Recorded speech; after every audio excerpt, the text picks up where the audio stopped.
কেরানীগঞ্জ, ঢাকা। কেরানীগঞ্জ এবং মুন্সিগঞ্জকে সংযুক্তকারী বহু প্রতীক্ষিত জাহাঙ্গীর খান সেতু সৈয়দপুর-রোহিতপুর সেতু এখনও নির্মাণাধীন। সেতুটি পুরোপুরি চালু না হতেই এর অসম্পূর্ণ এবং অরক্ষিত কাঠামো ব্যবহার করে জীবনের চরম ঝুঁকি নিয়ে পারাপার হচ্ছে হাজারো মানুষ। এতে যেকোনো মুহূর্তে বড় ধরনের দুর্ঘটনার আশঙ্কা করছেন স্থানীয়রা। সরেজমিনে দেখা গেছে সেতুর দুই প্রান্তের সংযোগ সড়ক এখনও পুরোপুরি প্রস্তুত নয়। এর ফলে নদীর এপারোপারের দ্রুত গন্তব্যে পৌঁছানোর জন্য এক বিপজ্জনক পথ বেছে নিচ্ছেন। সেতুর মূল কাঠামোর সাথে লাগানো অস্থায়ী বা নির্মাণ কাজের জন্য ব্যবহৃত একটি ঝুঁকিপূর্ণ ধাতবময় সিঁড়ি ব্যবহার করে মানুষজন উপরে উঠছেন এবং নামছেন।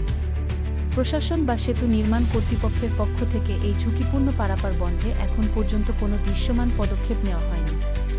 স্থানীয় সচেতন মহল দ্রুততম সময়ের মধ্যে নির্মাণাধীন সেতুর আশপাশের এলাকায় নিরাপত্তা জোরদার করতে এবং ঝুঁকিপূর্ণ পারাপার রোধে ব্যবস্থা নিতে সংশ্লিষ্ট কর্তৃপক্ষের প্রতি জোর দাবি জানিয়েছে।